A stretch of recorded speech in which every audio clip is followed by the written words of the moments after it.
Oh, hello there. I just wanted to go ahead and adjust my lighting. Quite possibly the biggest hype train ever was also a train that I was on for a period. Then I got a bit smarter and said to myself, no, there's no way, that's just too ambitious. And it turns out that it really was too ambitious. Even the stuff that wasn't ambitious in the game isn't very good. I'm obviously talking about No Man's Sky, a game I have never played. Dude, what? Why is the water always being stupid, man? It gets on my nerves. People need to get off the toilet. No Man's Sky. Judging off reviews. Well, I'm not going to be buying this game.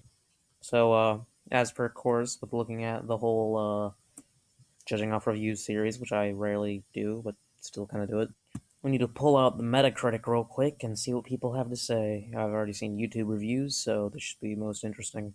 So, the critic reviews are saying that there are 22 positive ones and 23 mixed ones. So, let's go ahead and read the critic reviews real quick, just not all of them, just a few.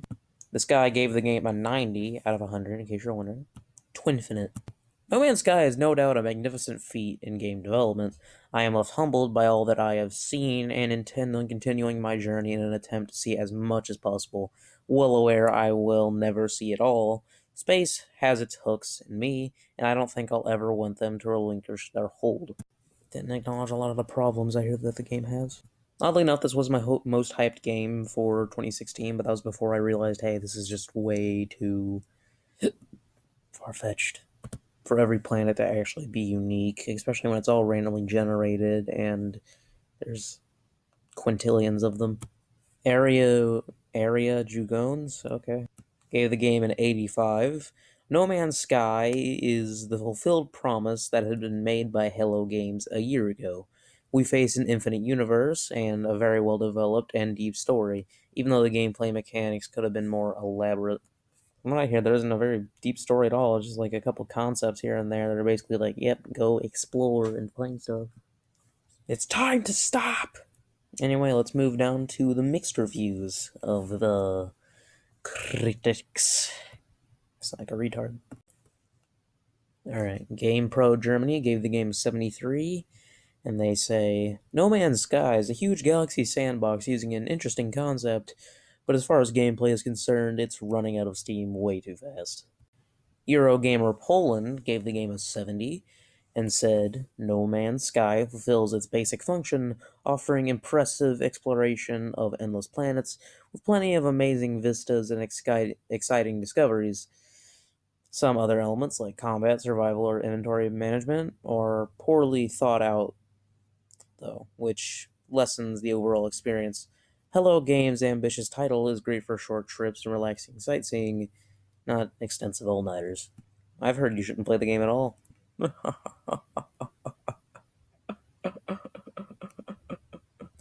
Let's move this down a bit lower, shall we? So the last critic review that we'll read is from Jimquisition, and it's a 50. Even with my expectations guarded, however, I did not expect just another survival crafting game that used randomization as a crutch to the point of losing all potential personality, and I at least expected more to do. Alright, my thoughts on all of the critic statements. I mean, yeah, critics are gonna say what they're gonna say and stuff. I mean, if you like No Man's Sky, then good for you, I guess. That's all I can really muster up to say for you. So how about we move on over to the user reviews? This one's gonna be less professional and just more goofy because, it's users. Like, anyone could write this. 533 positives, 108 mixed, and 388 negatives. Notice how no negatives were for the critics, because, normal people just like to bitch a lot. Swarzy with two Z's, with a 10 out of 10 on the game, says that this game's not for everyone. Those who are really waiting for it got exactly what they wanted. Others have invented themselves that this would be expected and now cry because of unfulfilled desires.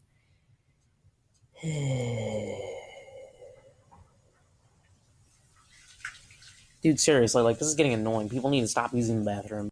Mr. Gee Baby gave the game a 5, a mixed review, and he says, Animus can be described as a surprisingly small game inside an immensely big sandbox.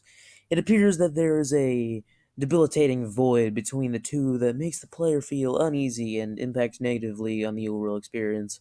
Whether this can be remedied via future updates, and so the introduction of additional mechanics such as the promised base building, remains to be seen. I think it's a shame that this indie title got drowned in so much hype, which led to many unrealistic expectations. I suspect it also led to the mistaken belief by Sony / Hello Games that £40, $60, was an acceptable price tag. If the game cost the price of a AAA title, then I am going to judge it as an attempt at such. Damn. Brutal, yet fair. I like this guy. I really do.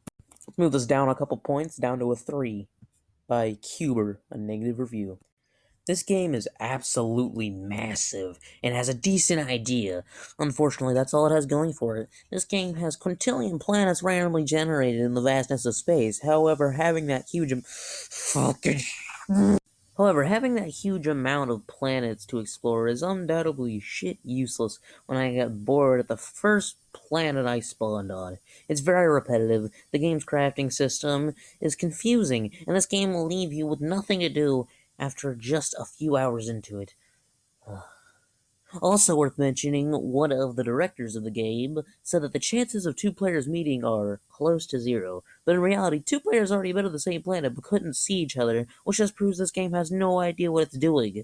I just want to end by saying it's not a bad game, it really isn't, but it's not worth buying. If this was a free game, similar to some other space-based games, my rating would be higher, but since this game is worth $60, I wouldn't recommend anyone to go and get it, unless you think an hour of gameplay is acceptable for that price tag. So yeah, the thing he said about the two players meeting on stream was actually true.